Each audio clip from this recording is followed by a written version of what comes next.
What's up? What's up? Arthur Moats here. Space Talk time, baby. And we have got to talk about everything that has been going on right now within Steelers Nation, baby, because we had a massive trade take place yesterday. Yeah. Moved on from the former first rounder from 2 years ago, Kenny Pickett. A lot has been discussed about him, surrounding the roster moves, coordinator moves, all type of stuff, man. But ultimately yesterday, yeah, everything came to an end in terms of Kenny's tenure with the Pittsburgh Steelers, at least this first go around, man. So yeah, like I said, man, we definitely got to talk about it, man, and just spend a little bit more time with it, man. Shoot, when I got the info, I was about to get that fresh tat. You know how that go, baby. Yeah, but shoot, man, it was like, yo, do do do do do do, or in my case, I like that, my Super Mario Brothers. I had my alert. I said, okay, it's time to react then, baby. But so I said after that, man, let's make sure we spend a little more time with it on the weekend, and that way y'all can get some questions off y'all chest, stuff like that, man, and we can get it going as well, man. But for those that don't know, or yeah, if you don't know, I don't know where you've been, but like I said yesterday, man, Kenny Pickett was traded to the Philadelphia Eagles. We sent over Kenny and our 2024 fourth round pick, 120th overall. And in return, we got the Eagles 2024 third round pick, the 98th overall selection, along with two of their 2025 seventh round draft picks. So obviously not the biggest haul in terms of the return on the Kenny Pickett investment from a trade standpoint, but at the same time, it's some stuff that we're going to have to dive into in terms of why the conversation was what it was, man. But you already know what to do on the front end of this thing. Hit that like button one time for the culture. And, of course, subscribe if you are new to the channel. As you can see, man, we follow the squad. We react to the squad. And we give our in-depth analysis as well on some of these moves, man. Shoot, not just do we have the Kenny Pickett scenario and the trade and stuff like that. We obviously, have still been kind of reacting to the Russell Wilson move and everything that's been coming from that. This is just another part of that ripple effect, man. But then, dang on, man, you think about some of the other moves, man. Picked up a safety, Deshaun Elliott. Definitely like his tape. Van Johnson, veteran wide receiver. So we making some moves as well, man. Omar Khan is definitely staying active in the lab, which I do like a lot, man. So shout out to him for that, man. And shout out to you too, Mike Hood. I see you in the building, man. He says, appreciate you jumping on, Moats. Been clamoring for content the last 24 hours. It's been crazy. Here we go. Now, big facts. Here we go, man. Like I said, man, this is one of those ones where we've talked about it, whether it was TG, right? Shout out to Terrence Garvin, man. Anytime he's come on the show of lately, whether it was leading up with some of the Justin Fields, Russell Wilson, Kirk Cousins dynamic, or once we finally did sign Russell Wilson and what that could potentially mean for Kenny Pickett. He kind of had his perspective on it. Remember when Ramon Foster came on to talk with us? Moan, man, he was one of the ones that first brought up the fact that Kenny Pickett could ask for a trade, and we was kind of surprised, like, whoa, you think he'll go that far? You think he'll go that route? And when he said it, he was kind of breaking down why he thought he could go that route. And yeah, here we are. Some of the reports have been coming out about Kenny being, I guess, disgruntled with the communication towards him, and we'll definitely dive into some of that as well, man. But yeah, for it to end in a trade, I was like, whew, we are not wasting any time with this thing, man. Not wasting any time. But that's where we are right now, man. And I do like that as a whole for this organization, man. I do think, prior to us making the shift to Omar Khan, we were, I don't want to say becoming antiquated with our approach, but we were a little bit in the past, so to speak, man. And what I mean is this. We were heavily based upon building on the draft, right? Everything is draft, and we really didn't entertain free agency. We really didn't entertain trades.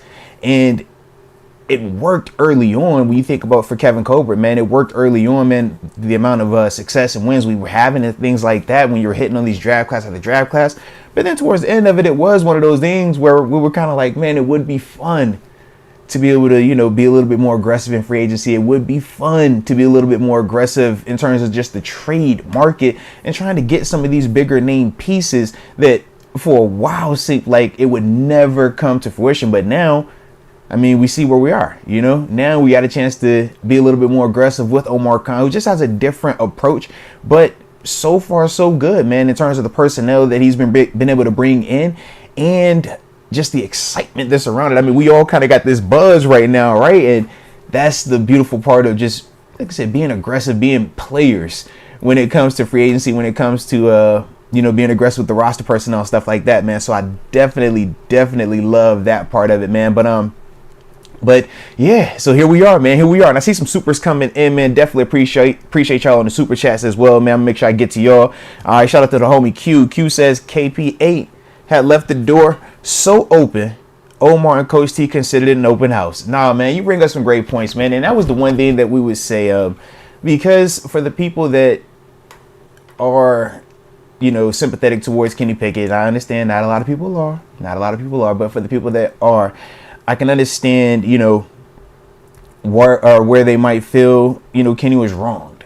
Oh, man, how could they bring in a Russell Wilson when Kenny was the first rounder and it was just, you know, going into his third season, but it was going to be his first full year without Matt Canada? How could the Pittsburgh Steelers decide to tell him that, yeah, we're going to let it be an open competition, but then decide that they're going to change their mind and allow Russell Wilson to get first opportunity or first reps or the majority of the reps? Oh, how could they do such a thing? Oh, man. Well, the thing is this, man, at this level, it's a production-based league, man. And if you're not producing, you're not, you know, owed any type of communication. You're not owed any type of grace. You're not owed any type of, we're not going to bring this type of guy in to ruffle your feathers. Nah, that's not how it works. And the unfortunate part is not everybody understands that before this type of stuff happens, man. And sometimes, you know, it takes you kind of getting your feelings hurt a little bit to realize where you are at this level, man. But I do think that's one of the things right now, man. His play left the door open. 100% it did.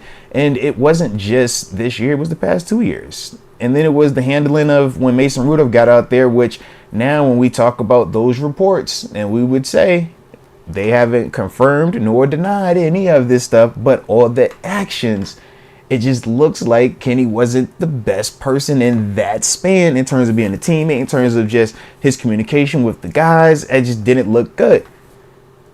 Well, now you start hearing these reports as well, and it's like, well, all right. We're starting to see a little bit of a pattern here, man. And that's one of the parts where, like I said, it just sucks for, you know, the organization that they had to kind of go through this. And hopefully for Kenny, man, he'll be able to learn from this going forward, man. But it's definitely one of the ones, man. You can't be entitled at this level. You have to be humble. You have to be ready to work. And whatever comes with that, you just have to be ready to just go. You know, you cannot take this approach, man, at least from my perspective, man. All right, shout out to the homie Christian 15213. Says, Moats, happy belated birthday. Yes, it is the birthday weekend. The turnip has been immaculate. I'm just throwing it out there. Had the big boy steak on Thursday, which was the official birthday, March 14th. It was amazing. Shout out to Del Frisco's and the staff down there. You know, then, you know, got to kick it with the fam yesterday, get yadded up with mother-in-law and wifey, all right, and my little lady. Like, it was just a grind. It was a groovy time, man. And then we getting content on content, still a move. I'm just like across the board. I'm feeling great, man. It's feeling great, man. So yes, the birthday weekend is immaculate. Shout out to you for hitting me with the happy belated. He also says, let me tell you what you did he says, let me tell you what did it for me. Number one, I felt his injuries were soft. Sorry, but this was the kid who was cracking linebackers in college. Number two, he wasn't good with anticipation throws. Nah, man, you bring up some good points. In terms of the injuries, like I said, I'm never going to call the dude soft in that vein, just because from playing out there at that level, man, you just never know how a guy is affected by an injury. Whether it's performance related or even how it affects them from a psychological standpoint. Man, this game is extremely fast, it's extremely violent, and if you have anything that's making you hesitate, then yeah, we always say, man, if you're worried about getting hurt, do not go out there, because you will get hurt. And that could have been, you know, one of them things where he just wanted to protect himself. But like I said, I'm not the doc, so I stay up out of that one right there. But yeah, you would have liked him to at least be able to come back sooner, just from what the injuries were perceived to be on paper. I'll leave it at that. But in terms of anticipation throws, yeah, that's the critique. That's the argument with him. Routine things like that. Anticipating, that comes down to how fast you can digest and process what the information is being given to you pre-snap versus post-snap from a coverage standpoint. It's a ton of quarterbacks that struggle with that. And that was one of the things that we have been saying about him. But the thing that at times he could do to kind of give himself some grace was throw the jump ball up to GP, right? The back shoulder, he could get that. But yeah, anticipation throws, that was what we saw Mason do in those final 4 games. And that was why we loved what we were seeing and why the production uptick was there. Well, yeah, he still struggles with that. And that's something that he's going to have to figure out on the fly in Philadelphia. All right. If he was worried about competing with Russell Wilson, good luck with Jalen Hurts. Right. But that would be the thing for me, man. Russell Wilson, we know he anticipates. Yeah, we're not worried about anticipatory throws because he can process the information fast. When you can't process that information fast, pre-snap, post-snap, and you're trying to figure out what the coverage is, where my guy is, who's open, who's not, and we obviously know he has some O-line issues as well. Yeah, that's not going to be the best situation for him. And for him, man, it really exposed some of his inefficiencies, man. But like I said, man, hopefully he can figure that situation out in Philadelphia. Yeah, because it's just not a good look for the man. Not a good look right now. Not a good look. All right. Let's go, UW. Shout out to you. Let's go, UW. And he says, do you think this opens up the possibility of trading into the top 5 for a quarterback? Now you are talking. Let's go, UW. Let's go. All right, so man, I look at it like this. I don't personally feel like it opens up us trading into the top 5 for a quarterback this season, because I personally think you look at this year with the Russ situation as, let's just see what we have in him right now. It's extremely cheap. He has an extremely high ceiling based on the pay that we're, that we are on the hook for. Right now, I say you do what we're doing. We're loading up around every other piece, right? We brought a Patrick Queen in here, right? We done made some moves, brought another corner in here, got a safety, got us a wide receiver. To me, I think you roll that way and you see how far we can go this year with Russ. And if Russ looks like he can turn the clock back and is more of Seattle Russ and less of what we saw these last 2 years of Denver Russ, well, yeah, I think we kind of lean into that for these next couple of seasons and we roll that way. If he's not that, then now I think a year from now, we start looking at what are those QB options, because we do know it's another, on paper right now, it should be another really strong quarterback draft class coming out.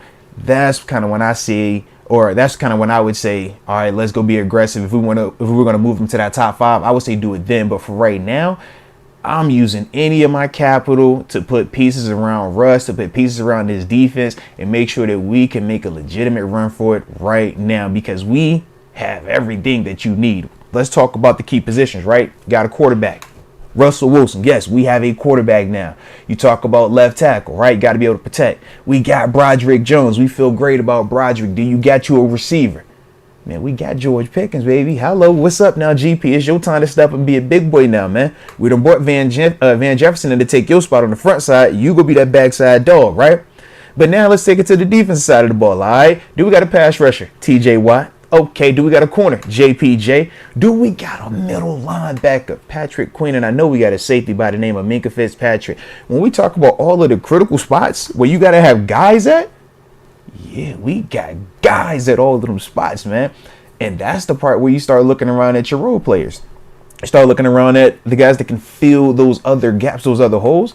And yeah, baby, the more we look at this roster right now, I'm like, yeah, we look a lot different, man. We should feel a lot better about this. And when you talk about Arthur Smith, a proven guy who's already had success as an offensive coordinator and almost fitting perfectly with what Russell Wilson is going to bring to the table offensively, yeah, now we feel really good. And we could run the ball. We've been doing that. That's the one thing that we say is a given, the Najee and Jalen Warren tandem.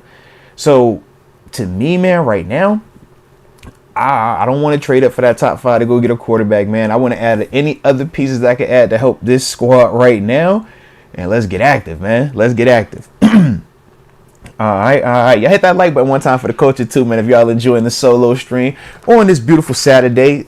I believe it's let's see, it's Selection Sunday. No, it's Selection Sunday, so that'll be tomorrow. Excuse me on that one, man. Find out what my JMU Dookies Where we hooping at? You feel me? I'm hoping that we get a chance to play up here in Pittsburgh so I can go to the game. I want to see my guys in person. All right. Shout out to my basketball guys out there. All right. Let's get it. Let's get it. Steelers Nation on fire says can't blame Mike T and Omar for trading Kenny. If you ain't for the team, you can get out. I mean, y'all know the saying. We want volunteers, not hostages, man. It is literally that simple, man. Regardless of when we take you, if your production isn't above a certain level, you can't make noise. We saw that with Deontay Johnson, right? We've seen that before with Chase Claypool in a different fashion. It's like multiple times, man. Even Antonio Brown to an extent. It's like, yo, your noise was too loud. Yeah.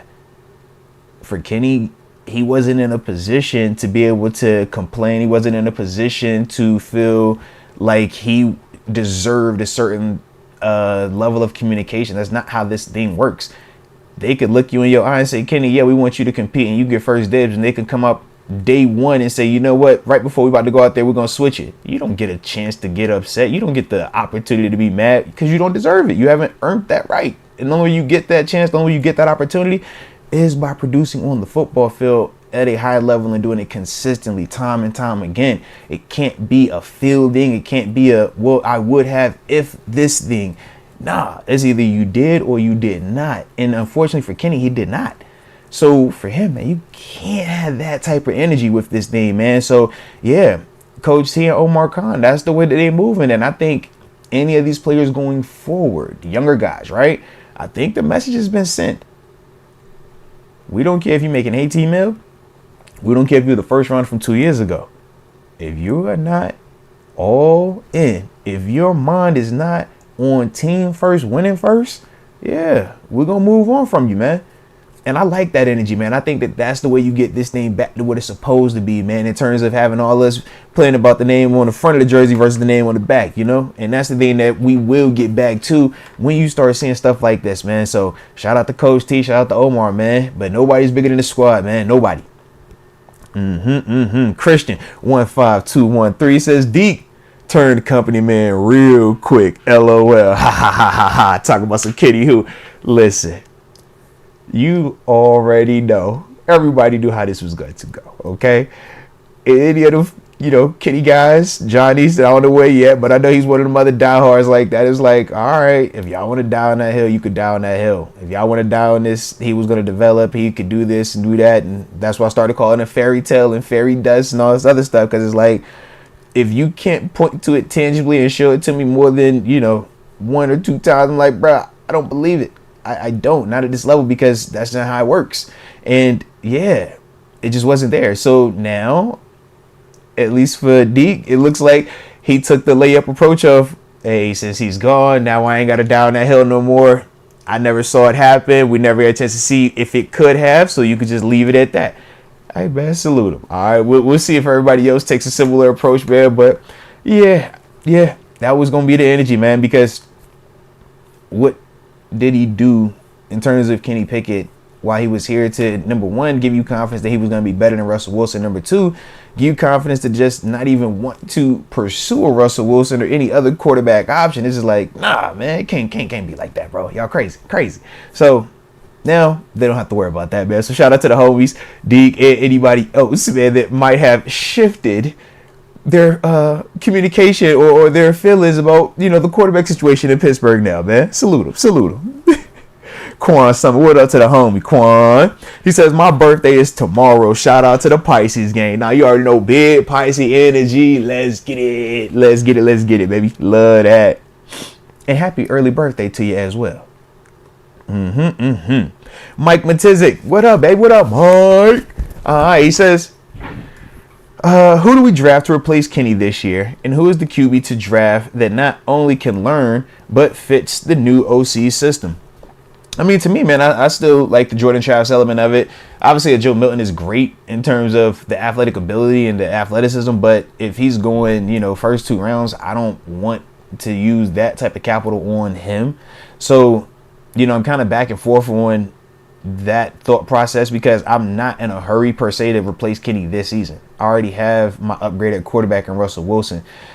We pick and choose when we want to have the long-term action and when that's the sole focus versus when we want to win, right? And when we want to win now. if we were so, locked in on this long-term thing, we would have kept Kenny and we would have never picked up Russ. And we wouldn't have fired a Matt Canada. We wouldn't have done all these other moves that we've done. We would have literally let the slowly burn and get going. But that's not the approach, man. We still have to, be focused. And it's like this balance of long-term outlook, yes, but we still have to make sure we're winning right now. And I just think that for, the team, they have shifted a little bit more to the right now element of it. And I'm fine with that. I think you have time to do the whole quarterback worry long-term thing next offseason if you want to. I don't think you have to worry about that this year, because which of these guys you feel is coming in here is going to beat out Russ? None of them, right? So it's like what I would have to give up to get Justin Fields potentially right now. Now that changes the longer we wait. Those numbers keep going down. I think it's a different convo. But right now, I still think it's a little high, right? We talk about some of these draft picks. It's like, man, I don't want to take him down the first to sit him behind Russ when I can just wait. And then a year from now, if I feel like I want to get me a guy to come in here and be the guy, then I'll go do it again, But that's just kind of how I look at it right now. So, like I said, Jordan Travis is the guy I like because you take the flyer on him. He has a high pedigree, but he just had the injury. So you could get him, like I said, mid-tier rounds, and he could have that red shirt year, really watch, learn, and I think that he could still fit in the Arthur Smith system. But outside of that, I'm not, over the top going crazy on, taking somebody early on right now, just from how I view it. All right, Xavier TG. Shout out to you, Xavier TG. He says Kenny couldn't wait to hop on Twitter. Yeah, he was a little excited, man. Him and his lady, they said they did the whole switcherooski on the profile pic, broke out the OG Eagles joint. I'm like, oh, all right. Tell me how you really feel. I mean, the thing is this, man. That's cool, For him, he might feel like he won. Yeah, man, I was upset. They brought in Russ. They told me this, so I told them I wanted to get traded. So they sent me to Philly. Yeah. All right, good luck, because you're in the danger zone. That's what you're in right now. You're in the danger zone. At least here in Pittsburgh, you was viewed as a starter. You was viewed as at least you was going to get a chance to compete for QB1, regardless if that meant you took the first reps or you took the third or fourth reps. There isn't a quarterback competition for QB1 in Philadelphia. Nah, QB1 is Jalen Hurts out there. They paid him $100 million. He done took them boys to a Super Bowl already. He was the MVP guy, Like, that's the thing. So it's like, you can let that pride, you can let that ego continue to get you into trouble, or you can start to humble up a little bit and be like, you know what, man? All right, it didn't work, and this is the way that I did it over here. Maybe I should just change my perspective, because I just think back to the first game we saw with Mason came out here versus the Bengals, lit it up, throwing multiple touchdowns, and it was just a crazy feeling. And they asked Kenny, did you learn anything? And his response was no. It's like, man, that can't be your energy, man. That cannot be your mindset. And especially now that you're going to Philadelphia, it's your second stop now. That can't be the mindset, man. Like I said, that's a quick way for you to get about this league, man. And we've seen it happen to dudes that, get drafted earlier, even have, what we deem as more just raw talent. So, yeah, man, just gotta get that mind in check, man. But that's the thing that we say in this league, man. It's not guaranteed. And when we say it's a reason why, the league life expectancy isn't long, it's because, man, there's a lot that happens in this league, man. Whether it's talent, whether it's injury, whether it's production, emotional. Yeah, you see all of it happens, man. And, to think the first runner that we just took, the QB from Pitt, not on this roster going into the third season. That's the league, though, man. NFL, not for long, baby. All right, hit that like button, man. Kevin Marshall, what up one time, Kevin Marshall? I see you in the building, and salute you as well for being here, baby. But Kevin Marshall says, hey, thank you and Deke for answering my questions about Kenny, Mason, and Justin Fields. Maybe Omar can get Justin Fields and grab Joe Milton now. Let's go. Now, so look, man, if the price is right, I love both of those options, man, because both of those options are what you're looking for in terms of the young athlete, can run, big, strong arm. And as TG kind of broke it down when we were talking with him, it's like if it can develop, then you got the unicorn. And if you get the unicorn, that's the name of the game. That's the game changer. But if not, then, you kind of got to go the other route, right? Can you find a Kirk Cousins? Can you find something that's very, very high floor, but a limited ceiling. And that's, the back and forth. But the longer the Bears hold on to Justin Fields and it gets close to this draft, the lower that number gets, man. That draft pick that was a first has become a second. It was a second, now it's about to become a third. The longer they wait, the better it is for all parties. And for us right now, what is the rush? Does anybody feel that Justin Fields comes in here this year and beats out Russell Wilson? I personally don't. So it's like, we don't have to be in a hurry to go get Justin. If Chicago want to play hardball and hold him for the whole season, that's fine too. He'll be a free agent next offseason, unless they pick up the option. So either way, we can still go get Justin. We ain't got to rush to get Justin, man. So that's the thing that I do like about it. Joe Milton, like I said, I just need to see what they are viewing him in terms of this draft, because when they start talking, oh, maybe he goes in the second, maybe go second where? No, not that. I like him, but that's my only problem with it. But both of them dudes, I like both of them dudes a lot, man. Oh, and shout out to the homie AJ Martinez. Wow, okay, man, drop the 50 burger in here to start. Okay, man, all right. Well, when 50 burgers and up comes in, 50 burgers and up, we stop for that and we pause for the call. So salute you, AJ Martinez. Let's see what you got to say. He says, shout out the Diggler. Happy B-Day 55. Blessings to the family. No, salute you, my brother. Salute you. He says, blessings to the chat. I think we get Super Bowl 7 this year. Just a feeling. AJ, first off, man, hope you are enjoying your weekend, your Saturday. Hope it's a vibe wherever you're at. And hopefully, you dig with the people you like to be around too, all right? But in terms of thinking Super Bowl 7 or thinking Super Bowl number 7 this year, I don't see why you should not be. As I was already talking about, man, in terms of the key positions, we have those key positions already filled on paper. But the other added beauty is this. We still are operating with the cheat code that a lot of teams aren't. Our quarterback that we said fills that void is still only costing $1.2 million for us. So we are still able to add more pieces around him, man. We're still able to add more pieces on defense. We went and signed a punter that's dope. Cam Johnston, shout out, right? We done some stuff where it's like typically when you have the quarterback like Russell Wilson, it costs $40 million. When you got $40 million at that position, you can't spend elsewhere on all these other quality spots. We can right now. That's the reason why I am very optimistic about this team right now, because this was not a part of the equation. For us, we thought even if we went and got Justin Fields, we would have had to give up a draft pick and still pick up an option. And we're like, yo, it's just a lot more on the hook. $1.2 million at the quarterback position for a Russell Wilson. Heck, we could go draft 2 7th-round quarterbacks if we wanted to fill out the roster. It doesn't matter. That's what I'm trying to say. Like, we are in a dope position right now. Now, obviously, we know health matters. And when we talk about winning a playoff game, why am I optimistic about it? Well, number one, what did we went into the past couple of playoffs with? Right? We talked about the one where we lost to the Browns, where you had Pouncey, 7, that was their last games, obviously, or at least for Pounce, that was his last game for 7. That was when he was really starting to just show a little bit more decline. Talked about last year, we went up to Buffalo with Mason Rudolph, right? The year before that, we didn't even make it, but we still ended up with the whole winning record and all that other stuff, right? But once again, when I just think of the variables and how we got what we got last season, 10 plus wins, right? 10 plus wins, a postseason berth.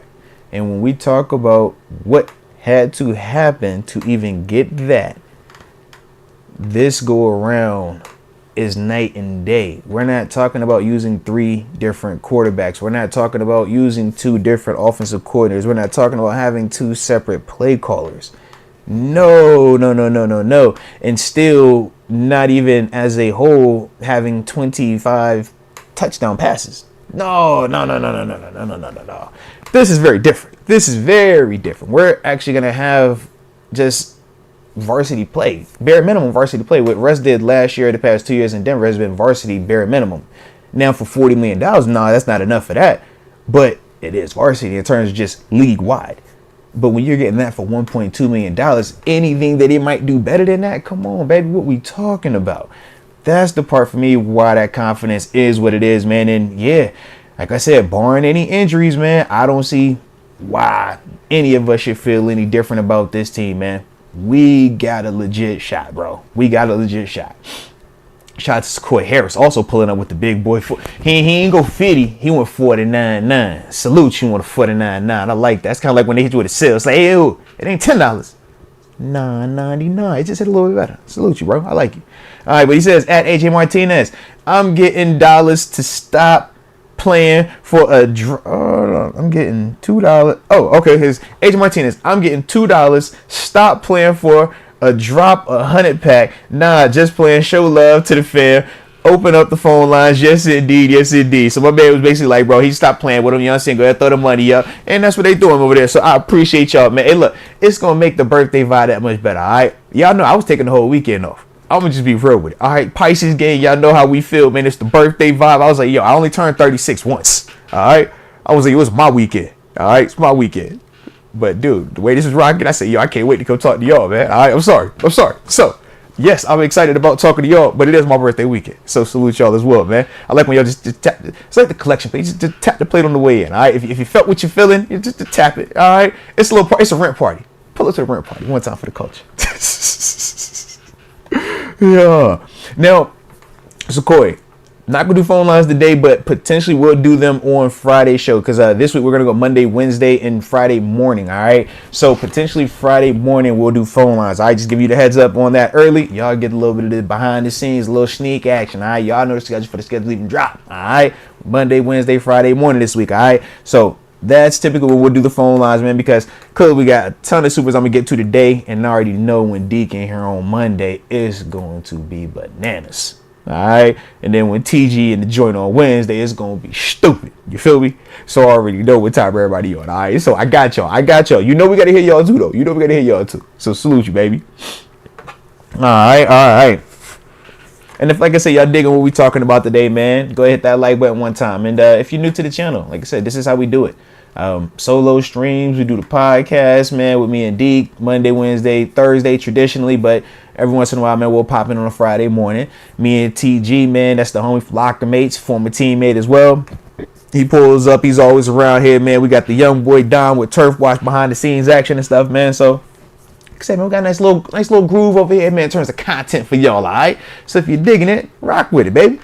All right, Quan Summer says, we're going to draft Shador next year. Hey, listen, I'm all for it. I ain't even tripping. Now, I did see some of the reports where I guess Prime said he doesn't want Shador going to a cold weather team. I get it. But technically, we're not cold weather. We're like medium weather. Medium plus. Yeah, we're medium plus weather. All right. So Shador could come here. All right. And he's a pedigree guy. So I do like that, man. And shoot, when you talk about could that fit in an Arthur Smith style system, man, play action, throws on the run, big arm, read defense, stuff like that. I don't see why he couldn't. Absolutely not. I don't see why that couldn't work. Come on now. I don't see why that doesn't work at all. But we ain't gonna jump the gun just yet. But I do like Shador. Definitely like him, man. Michael Fowler says, how do you see the QB room being filled? There are some good people there's some good people out there in free agency. Then maybe getting a QB with one of the 6th round draft picks. I'm all for that. Whether we do one of those lower level free agency signings from a quarterback standpoint, or you go in the draft. Now, the reason why I'm leaning a little bit more pro draft is because I have a hard time justifying spending more than $1.2 million on a quarterback this year if he's not going to be better than Russell Wilson. I look at Mason Rudolph getting $3 million to go to the Titans, and I ask myself, would I rather pay Mason $3 million or would I rather pay Russell Wilson $1.2 million? I'd rather pay Russ. I look at Mitch Trubisky. I think Mitch got, was it 2 or 5 or something like that up in Buffalo? Or no, he got 2. I think he got 2.76, something like that. I'm like, man, would I want to pay Mitch $2 million or would I want to pay Russ $1.2 million? Catch what I'm saying? That's kind of my dilemma. Even with Kenny Pickett's contract right now, it's like, man, would you want to pay Kenny that or would you want to pay Russ $1.2 million? So I lean heavily on drafting 6th and 7th round and just kind of going with that because, yeah, I'm rolling with Russ. Like, that's where I'm at with this thing, man. But I could also understand, man, the thought process of, do you want to have a little bit of insurance policy? And this is the debate that we've always had as it pertains to Kenny Pickett or any of these other quarterbacks. we're like, man, no top 10 quarterback has another top 10 or top 20 backup option. Typically, it's a bigger drop off because of the money. It's like, yo, you don't need to have two of them dudes on your roster, man. All you need is one. And if he's that guy, you're fine. You live and die with whatever he does. That's still my mindset right now. Like I said, it's different a year from now once we get a chance to see more of Russ, once we get a chance to know if Russ panned out, did not, is he good, is he washed. I think that's a different convo. But for right now, how do we justify spending more than $1.2 million on any of these other cats, man? When you know Russ can still give you 30. Give you 30 and 10. Like, that would give us right now. Bare minimum. I'm like, I like that, man. So that's kind of why I'm at with it, baby. Shout out to AJ that spent the block. AJ he done spent it on me and dropped the 50 on it. Boy, listen, AJ, from the heart. From the heart. Blessings. I appreciate you. I'm grateful. He says, shout out to my former nurse. What an amazing person. She will be missed. Shout out to the power of the nation and the former cheater. It apparently showed up at Rita's wedding. And stopped everything. Rita is still single. Hey, LOL cute. Do we go after Justin Fields is the question. But AJ, you can't just drop all that bomb on us and then just kind of just drop it with the Justin Fields. Like, shout out to Rita. All right. I feel bad for Rita in terms of the wedding not going on. That means something bad happened. All right. And it just went separate ways.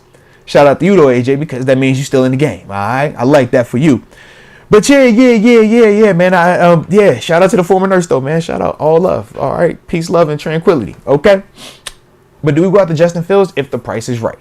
If the price is right, I still like him because, like I said, what would be the difference between Justin Fields coming in here and being in the exact same position as a Kenny Pickett? Now, is Justin Fields going to be open to that type of dialect or that type of conversation, right? Would Justin Fields want to go from being the starter in Chicago, feeling like he's a franchise caliber guy, or at least wanting to prove that he can still be that, and having to come here and either compete with a Russ who, like I said, I still feel Russ is going to beat Justin Fields out right now.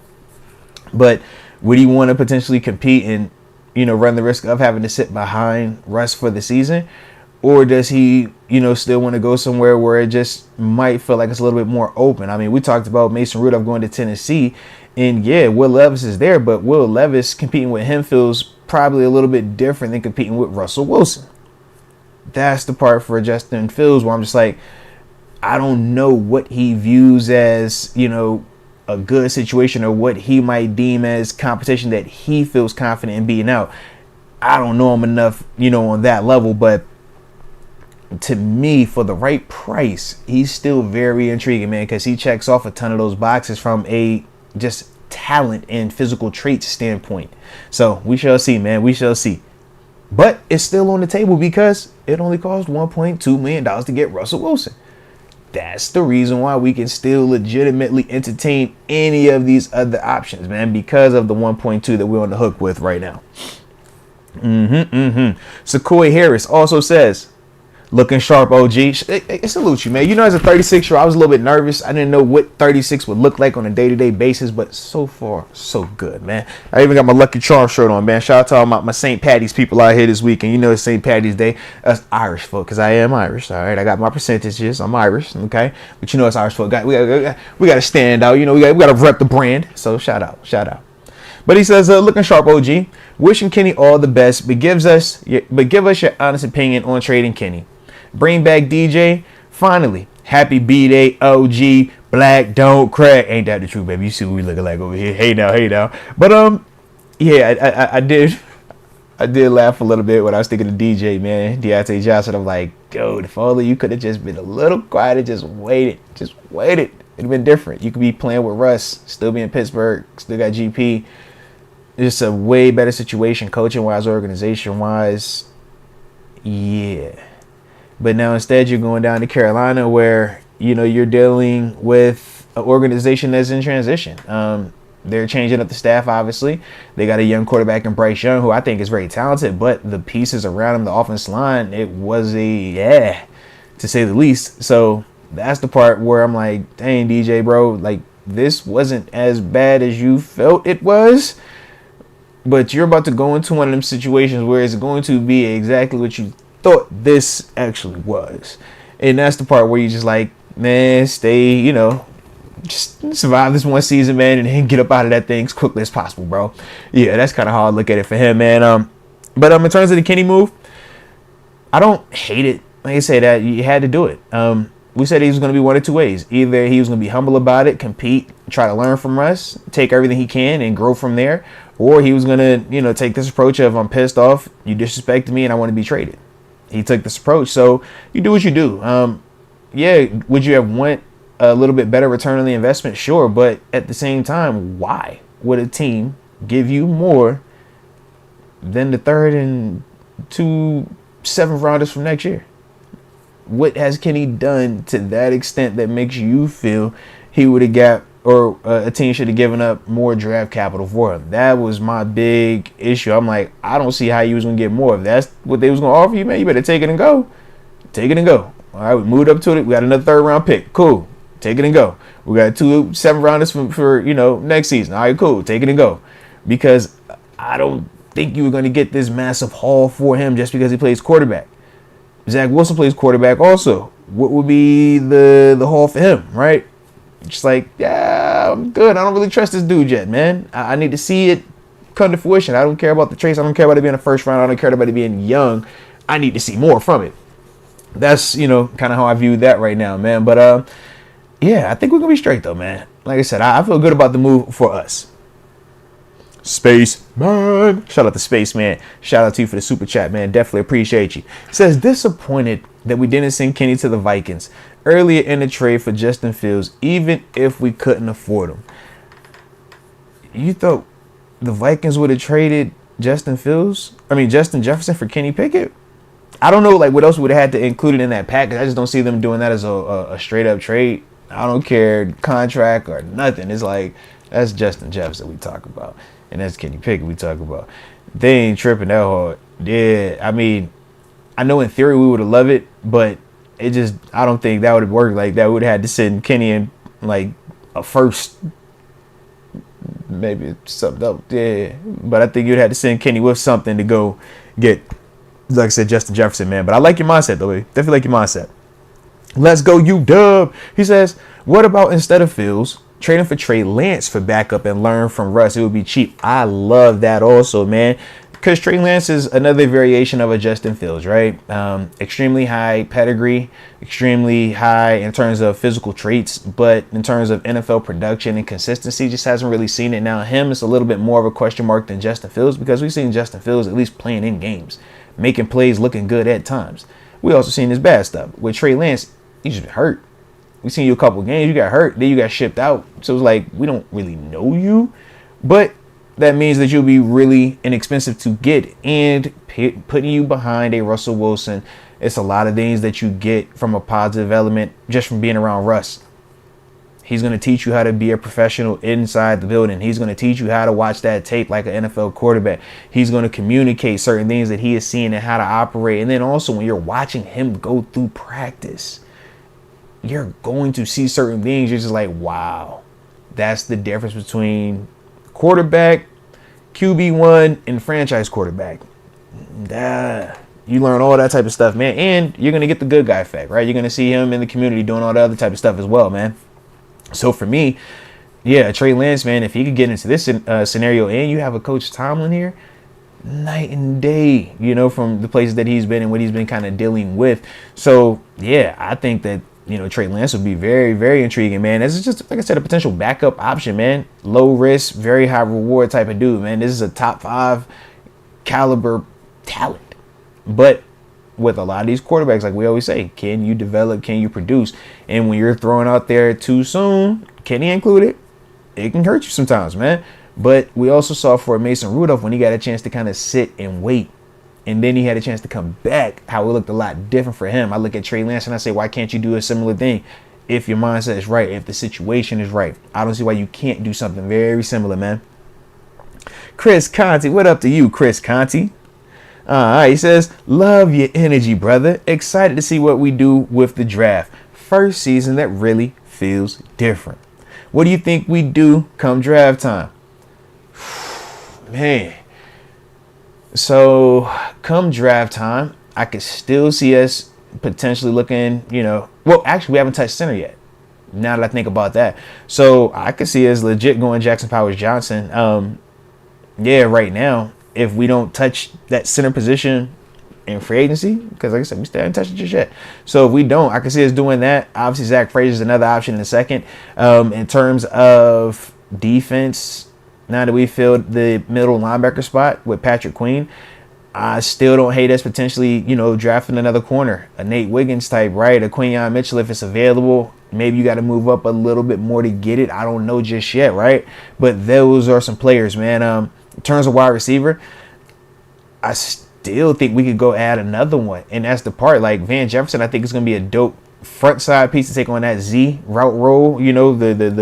The long, deep balls, the verticals, the posts, right? The stuff that we're throwing up the GP, you can do on the front side. We're going to move GP to that X, the backside. But in terms of the slot, Calvin Austin, yeah, we like, some of the stuff he's done, but we still got to bring something in to either legitimately make Calvin raise it and beat that, or we want to feel like, yeah, we just got a more surefire production or productive player, or just a higher end talent in that third receiver role, man. So I can see some of that as well, man. But like I said, we got some options, man. And if you wanted to reset the clock on some of the D-line stuff, we know Cam is a little bit older. We know Larry Ogunjobi, second contract guy, right? If you want to go ahead and bring another piece in there to add to that, that's an option as well, since Armand Watts is gone, right?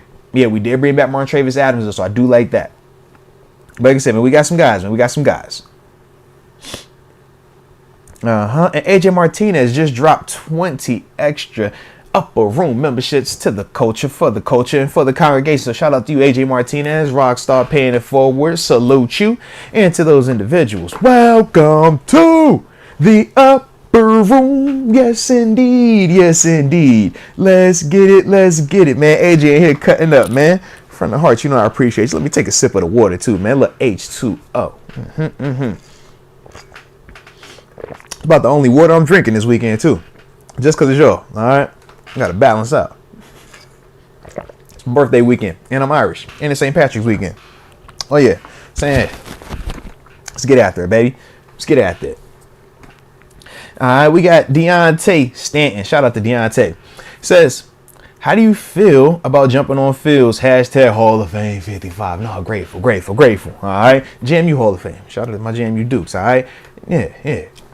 But in terms of going to get Justin Fields, yeah, for the right price, I am all for it. For the right price. The longer it takes, the better it is for us. Just remember, even if the Bears decide to hold him all season long, that still is good for us, all right? Because we don't have to go get him right now because we got Russ right now. That is the change in, signing Russ. Before we had Russ, man, we only had Kenny. And that was a way different conversation, man. It was like, yo, do we feel good about him going in week one, having to start? Nah, we wanted to upgrade. We wanted competition or have him raise his play. We don't feel the same way when we're talking about Russell Wilson. And that's the reason why we can kind of pump our brakes and not feel as, not feel as much urgency to go get Justin just yet. We can let that price continue to go down. The longer they wait, the lower that number gets, the better it is for us, man, because it can still work a year from now. It can still work if we went and got a mid-season. It still works. But we don't want to, pay a second round pick when we can get this thing for a fourth round pick, or we might get this thing on the market just cause next year. Yeah, we got time. All right, Louis G. Shout out to Louis G. Louis G says, Deke. All right, let's see. Deke get packaged along with Kenny's. Is Deke getting packaged along with Kenny? No. All right, we're not gonna do it. We're not gonna do that. Deke is good. Deke is straight. Deke is the spot still, man. Seat at the table. All right. He says the 2 sevens next year alone are enough for me to consider the Eagles fleeced. Give Deke a hug for me. LOL. No, I'm with you, bro. Like when I seen them upgrade to third and go ahead and send the sevens, I'm like, oh, y'all did all that? All right, hey, man, we'll take that, bro. I either was good on that. We'll take that. We live with that, man. We are not tripping. All right, we are not tripping. So yeah, we all on the same page there. Elijah West, the third for Kenny is wow. Con artist strikes again. Listen, I felt very similar. I was like, yo, the third and the 2 sevens. I was like, all right, but we did send him a fourth. So I was like, maybe that was why. Maybe that fourth was what made him feel a little bit better about the scenario. Because yeah, I don't see that. I don't know about that one. But for Philly, man, at least for them, they'll feel good about getting a high pedigree, at least depth quarterback right now. We'll see what Kenny can continue to develop into. But at least for Philly, you're feeling like, man, I got two former first-round quarterbacks in the past 6 years of the NFL, right? One guy's already, we feel really, really great about. We've already paid him. The other guy, yeah, we're going to see what he can develop into, but he's done some stuff in this league. He's made some plays. We're not going to say that like Kenny was this god-awful bum. Nah, but did he need to be a lot better, a lot more consistent? 100%. And that's the part for, like I said, Philadelphia. They're going to look at that and feel, some certain things where they should have some optimism, but they're also going to have some question marks because you do wonder what this guy's mental makeup is when you keep seeing adversity show up and he reacts in this manner, where instead of facing the adversity head on and wanting to, overcome it, he kind of takes the path of least resistance. That's not what you want at the leadership position. That's not what you want at the quarterback position. And that's something that I'm sure Philadelphia is, going to look into a lot more. And I'm sure league wide, man, we want to see, man, is this who this kid is? Because if that's the case, you're going to be out the league really fast, man. Really fast. All right, Steelers Nation on fire. It says Steelers could draft a quarterback in the 4th round he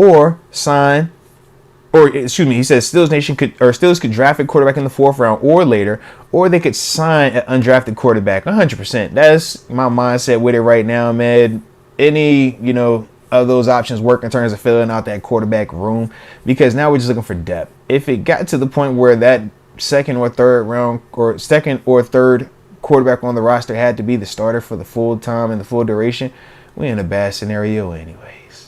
Are we not? By the time it got to Mason Rudolph last year, we were in a bad scenario anyways. When it got to Mitch having to be the starter, it was in a bad scenario anyways. So that's kind of the same mindset I had with this, man. I think that, we can address that, but we don't have to go crazy on it either, man.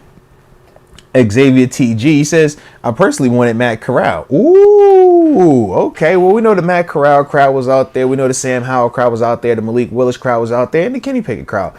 So, I mean, all 4 of those guys, man, have had their various, things that they put on tape to varying degrees of success. But, yeah, man, there were certain things about Matt Corral that looked good. Trust me, man. I get why you might have liked him, man, because all of those dudes brought something unique in that draft class. And at the same time, none of the guys really did, a great job of being able to separate themselves from all of the other guys, man. And like I said, I think that's why that quarterback class as a whole is viewed how it's been viewed. And even when you're looking at just some of the production thus far in the first 2 years, we're over here like, yeah, maybe Brock Purdy, not maybe. Brock Purdy has shown thus far that he is the best quarterback out of that class right now. That's the crazy part, right? All right. Here we go. We are Fat Deke. Shout out to We Are Fat Deke. I see you, man. Says AJ Martinez, the GOAT. And he says 55 over 52. Love the show. Oh, man, I see what he doing over there, man. Don't come at me like that, man, all right? I'm the same beast, yet a different animal, all right? Jeez. 55 better than 52. 55 is equal to 52, all right? Jeez. Or greater than or equal to. There we go like that. Greater than or equal to. Don't make 52 just less than. Please. Shout out 52, though.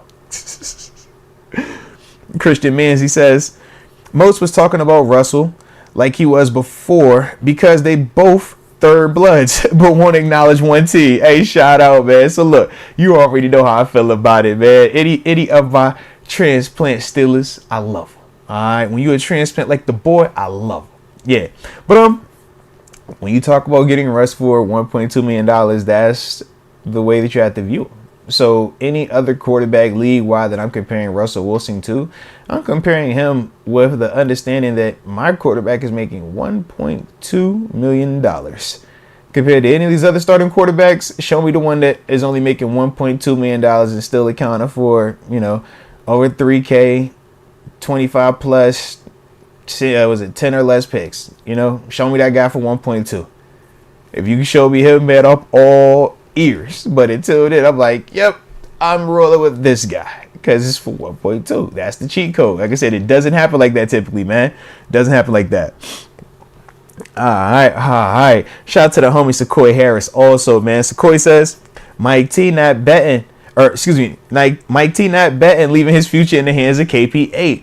OG, open the phone lines up. Keep the good work. Or he says, keep up the good work, my God. I salute you with that. You know it's all love, man. You know it's all love. Yes, indeed. Yes, indeed.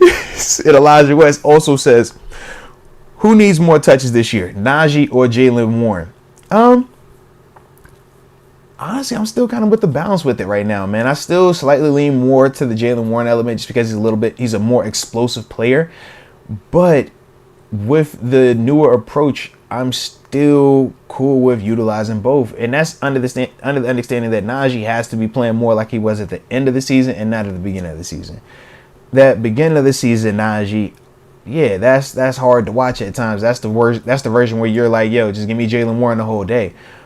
But when I think of just the amount of touches that I want just the running back room to have in terms of running the ball, I think we're still going to need to use both of them dudes in a little bit more balanced approach just to balance it out. I feel like for Jaylen, he's going to get the lion's share of the third down stuff. He's going to get the lion's share of some of the screen game, passing game stuff. But I still want both of them dudes in terms of traditional QB under center runs, and Russ does a lot of the QB under center stuff.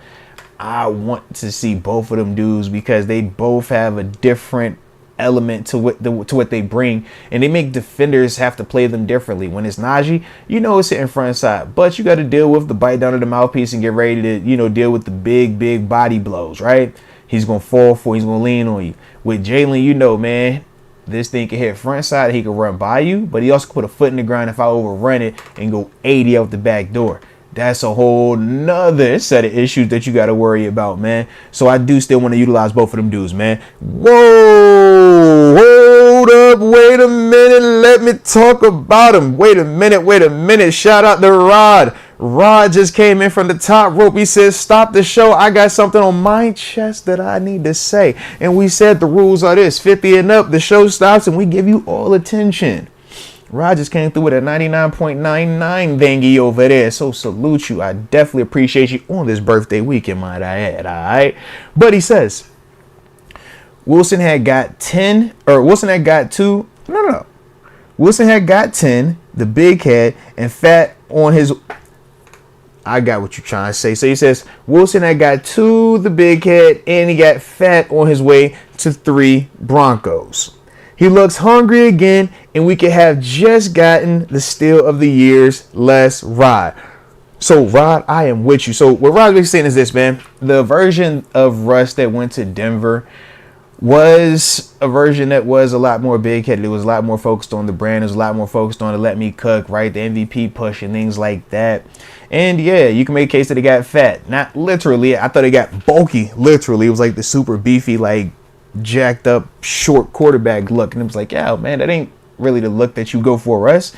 So yeah, I get what you're saying in that sense, man, but he is a lot more hungry now, and that was the one thing that I got from that interview that he did with Brandon Marshall, when you got a chance to really hear how he felt, and when he opened up the door and kind of showed a little bit behind the curtains of how he was being treated out there with his contract and why they were trying to bench him and everything that was going on. You're like, whoa, okay.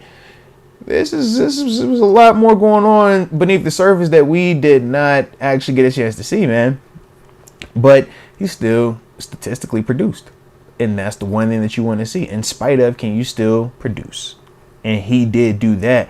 So, yeah, man, I think he's already locked in, ready to go, highly motivated. And, even when you heard from him, he said he was down to compete. He was cool with competing. He wasn't tripping on competing.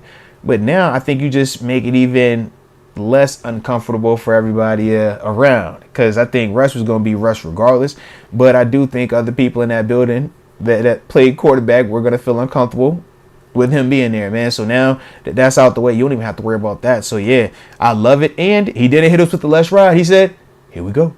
So I can get with that, man. I can get with that. Here we go. It wasn't as cringy. We could rock with that. Russ learning, bro. Let me find out, man. But he kept the buzz cut. Don't forget that buzz cut Russ is the one I like. Not that cool, like gel, wavy hair thing where it's like, yo, he got to do, a hair routine. No, one won't see that, baby. Hit him with the buzz cut, no guard against the grain, let him ride. All right. Whenever you get that buzz cut, no guard against the grain, oh yeah, that's the prison cut. He down for whatever. That's that military boot camp. Yeah, he ain't tripping. That's Mr. What would you say, Mr. Steven Amadet's Mr. Unlimited. Right. It's Mr. Unlimited. So salute him, man. Salute him. All right. Let's see. We got the homie Brent Fox. Shout out to the homie Brent Fox. Also, man, we definitely appreciate you as well. He says, happy belated birthday, Moats. I appreciate the great football content, but I also appreciate the great human being. More importantly, sincerely, Mr. 214 Faux Show. Nah, salute you, Brent Fox, in front of heart, man. Definitely means a lot to me, man. I try to be a good dude one day at a time, all right? That's what I try to do. All right, and have a little bit of fun with it as well. But salute y'all, man, because y'all, like I said, man, make life great, man. The way that y'all support the channel, support me, and support my fam, man. You know, like I said, I drop these videos, man. I drop the content. Y'all say kind words, and I appreciate that, because, yeah, my little ones definitely tapping in. They be like, yo, Dad, man, they like y'all. I be like, yeah, man, they like y'all too, all right? So salute y'all, each and every one of y'all, man. All right, Kevin Marshall from the top rope. Jeez. All right, Kevin. Where you want to go with the show today? Kevin came in with another 50 burger. Okay, salute you, and we are grateful for you from the heart. It says, some folks think I'm crazy, but T'Vondre Sweat from the D-line just makes sense for me, especially with King Henry in the North. Ooh, a run stuffer who can push the center into the QB's lap is a good thing. Plus, free up LBs to make plays 6'4", 360-ish. Yeah. Oh, yeah, T'Vondre is a mammoth of a man, and I love your mindset. Number one, T'Vondre is a mammoth of a man who's just a dude, man. When you're talking about big body interior D lineman, I start thinking about the old Sean Rogers. I think about a Calais Campbell. I think about just big body dudes that disrupt your interior part of the offensive line, man. You can never, have enough of them. It's the reason why Jordan Davis, and Jalen Carter were drafted as high as they were drafted, right? Travis Hunter, out of UConn when he was drafted.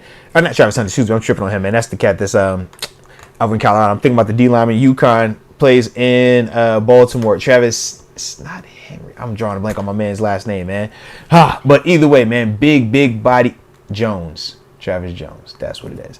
But yeah, the big body D lineman, man. Whenever you get a chance to get those type of dudes, man, you want them because, number one, like you said, they're going to dent the offensive line. But number two, when you got a guy like Patrick Queen, it frees up so much for him, man. It allows a guy like Patrick Queen to really be sideline to sideline and not have to deal with, dudes coming up on him, and he could just be a free space player, and that is where you're going to see Patrick Queen be his best self. So, yeah, T'Vondre, man, I love the T'Vondre thought process, man, and we are in position that if we wanted to go that route, we definitely could, man, definitely could. And because Keanu Benton could bump out and play the 5 technique, you got some flexibility with him as well, man. So I like your mindset, baby. Definitely like your mindset. All right. And like I said, if y'all digging the stream as a whole today, man, this little Saturday action, little solo action. If y'all digging it, hit that like button one time. And of course, subscribe if y'all new to the channel, man. Like I said, we do this. All right. We have a little bit of fun. We cover the squad, cover the good guys. Yeah. And everything else in between. All right. Eric F. Herrera. Shout out to Eric Herrera. He says, do you see the Steelers drafting Bo Nix with the first in the first round? Bo Nix, I could see being a part of it. I could see, him being in here and, them liking just what he brings to the table. Big arm, good size, athletic. We saw him fail once, so to speak, in Auburn, but then saw him kind of reinvent himself over in Oregon and have a ton of success as an individual and as a team. My whole thing with Bo Nix is just I don't want to take a quarterback in the first round right now because we got Russ, and I'd rather, get a center or get a corner or get just another high-end player that can come and help me this season.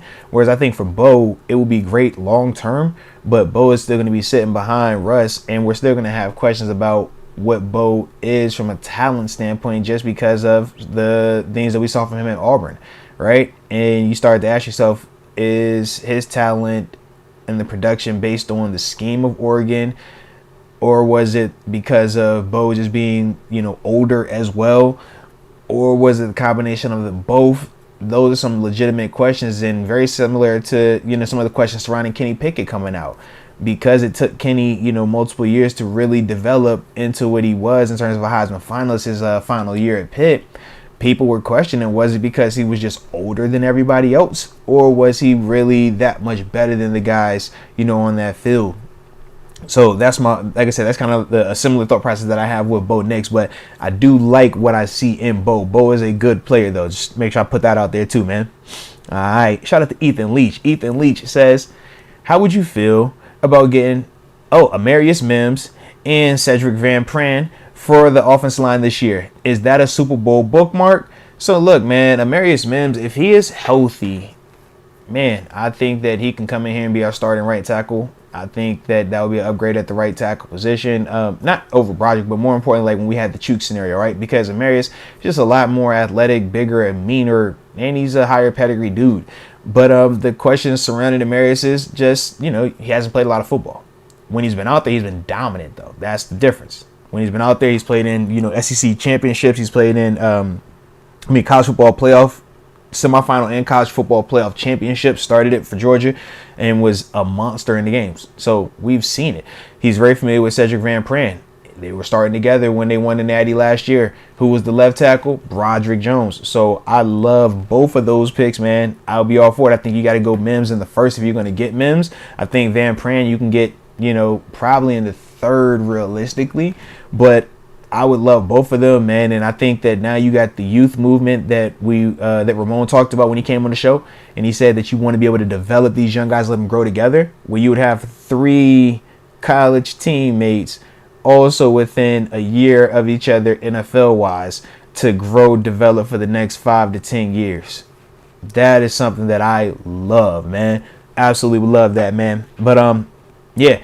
In terms of Super Bowl bookmarking it would really just pan out to what Cedric Van Pran would look like, because he would obviously have to be the starter. And to me, he's probably the 3rd or 4th best center when you're talking about Jackson Powers Johnson, Zach Frazier, Barton as well from was it Graham Barton from Duke. Those are some of the guys that still are kind of viewed a little bit higher than Van Pran. But either way, I don't hate where you're at with that, man. I think that could definitely work, man, from a mindset standpoint. Elijah West, shout out to Elijah West, says, Russ got us out of the Kenny Pickett long-term game. Anyone with eyes could tell Kenny was a dart in the dark of actually becoming a starting quarterback. Or maybe he's saying a shot in the dark. Yeah, I think it's the autocorrect be getting y'all sometimes. This is all good. I ain't even tripping on it, bro. I ain't tripping. But yeah, man, Russ did hit the expedite button on the Kenny Pickett evaluation, and ultimately just where he's at and where we are as an organization with Kenny, man. I don't hate it, though. I really don't. But we obviously going to see, the ramifications of it. Now, it could be positive for us. It could be negative. But we're going to find out sooner rather than later, baby. Absolutely, absolutely. Christian Conte, shout out to you, man. Showing more love. He says, happy birthday to the big A, bro. This free agency has me tweaking, man. What do you think comes from the draft this season? I'm telling you, we can still go center. We can still go corner. We can still go receiver. We can still go D-line. You can still go right tackle. You could still go quarterback if you wanted to. If you want to say, let me go grab me something, reset something, or I think this is my long term, like, you still can do that. I would have said safety, but now that we picked up Deshaun Elliott, I don't feel as pressed to do that right now. I think we can get a safety still, but I feel really good about the Deshaun Elliott signing. I mean, this is another dude that is very familiar with the division, started out in Baltimore first 3 years. Then from there, man, we've seen him 2 separate spots, but more importantly, look at him this last year in Miami. He was a starter the whole time, playoff game starter, productive player, box. He could play in the box, could play in the post, good size on him, rangy. Yeah. Hard-nosed pedigree dude, 6th rounder, right? I like them late round picks, man. So yeah, that's kind of like I said, how I look at that. I'm like, that's a starter. Would have said corner early on, as a hard, gotta get corner in the first. But then it's like, all right, you go get Dante Jackson. Dante Jackson's a starting cornerback, man. So I'm just like, right now, I don't feel like we have this, massive, we got to go here, we got to go there. I think we still have some pieces. Inside linebacker is another spot, just depending on how the team feels with Cole Holcomb's recovery. I don't know where he's at with it. So right now you're looking at Patrick Queen and Landon Roberts, who we feel good about. But if Cole Holcomb is healthy and in the equation, we feel great about those three and just the usage of them, because it's a higher end version of what we had last year with Quan, Cole, and Landon Roberts. All we were doing is just swapping out Quan Alexander for Patrick Queen. See what I'm saying? So that's the part I like. But I think if Cole Holcomb's development or his recovery isn't where they think it should be, or it's a little bit just slower than what they would like, then you could also see them go linebacker. But it's just not a big inside linebacker class. Like we talked about, Edgerrin Cooper, Peyton Wilson, Junior Colston. Those are some of the guys that, kind of stood out to me. You can still do the free agency element, though. We talked Isaiah Simmons. He's another name that's still floating around out there if you want to go that route. But yeah, we got plenty of options right now, man. Plenty of options. Alex Watson and Manny Fresh. Shout out to Alex Watson and Manny Fresh joining the upper room. Yes, indeed. Yes, indeed. Welcome, baby. All right. Xavier TG says Matt Corral to back up Russ. I don't hate it, baby. Trust me, I don't hate it. If we do it, man, I'm down for that, man, because any of these younger quarterbacks that you're going to bring in to back up Russ is going to be a great move for them to learn behind him and hopefully develop, man. And if they do develop, well, now we've killed two birds with one stone. Steelers Nation on fire. He says Steelers could still sign Tyler Boyd. Absolutely. They absolutely could. And why could they still do that? Because you answered the quarterback scenario for $1.2 million. You don't think Tyler Boyd would be a lot more just intrigued to play with Russell Wilson than Kenny Pickett? That's the other part that we don't talk about. Having that type of quarterback is a draw. Having that type of quarterback on your roster, man, that will just have more people, more players just thinking about it. Now, do we know 100%? Does that move the needle, yes or no? No, but we do know it helps more than it hurts. How about that, right? You'd much rather have Russ on your roster when you're going into these negotiations for wide receivers and players than if you did not have Russ on your roster, all right? Phantom TV says, I want to address my Garrett Wilson. Here we go. Lad McConkey. Oh, okay. I see what you got right now. Okay, he says, I want to address my Garrett Wilson, Lad McConkey comparisons. They are the same height and ran the same 40. Both are great route runners. Lad is just a lot stronger. I want Lad in Pittsburgh. All right, now you're rapping with us, baby. Trust me, Phantom TV. I love it, man. Because like I said, I'm a big Lad McConkey fan, man. He checks off a lot of them boxes for me. I would want him here in Pittsburgh. I just think he's going to be a first rounder. That was my only hiccup. And, prior to some of the moves that we've made at the time, we just didn't feel like that was the biggest need. Now, that could still shift in terms of our mindset because we did move on from a Deontay Johnson. And depending on how people feel about Van Jefferson, they might still want to add to that room, man.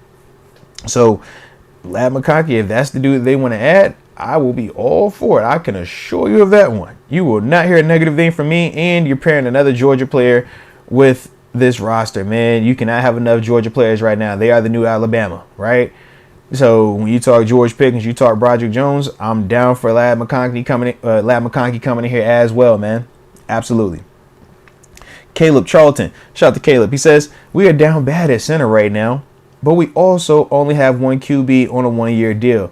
How would you fix this and in what order? So you already have a center on the roster if you needed to, right? In terms of James Daniels, and then you would just simply bump Nate Herbig to the right guard spot. Now you're good, right? So it's not the end of the world. You're still fine with that. But in terms of how I would fix them right now, since a lot of the free agent centers that I kind of liked are already off the board, I would probably draft Jackson Powers Johnson or Zach Frazier. And I'm just going to sign me, I probably won't even sign one of these quarterbacks just because, like I said, I'm still going through this debate if I don't want to pay them dudes more than $1.2 million. So I might just, use me one of these late round picks and draft me a quarterback and sign me one of these undrafted free agent quarterbacks after the draft and fill out the roster that way because I have Russ. My whole mindset this year is Russ or die. If Russ don't pan out, well, man, we hitting reset buttons anyways, right? But I'm leaning into the Russ name, man.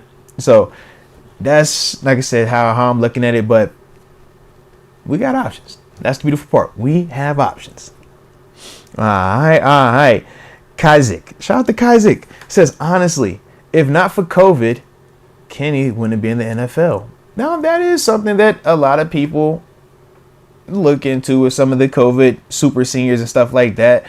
Because, yeah, you do got dudes that have been in college for 6+ years. Some of these cats, you like, bro, you 25, 26 years old. Like, yo, you 23, 24. It's like, yo, you getting up there, man. All right. So I do get that part, man. But at the same time, it is what it is. We did get a chance to see him develop from that. But, yeah, those are some legitimate question marks, man. And Bo Nix is another one of those guys. Michael Penix is another one of those guys. So it's not just a Kenny Pickett exclusive thing. This is, I think, the final class, I think it's the final year of the like super senior COVID class. Then we'll get back to kind of like the regular scheduled college programming. 4 years or 5 years tops, right? All right, shout out to Q. Q says, I think it's time to have a conversation about how bad Colbert was drafted in his last 5 years, especially in the first round. All right, let's see. Steelers draft last 5 years, right? Let's just see. Okay. Da-da-da.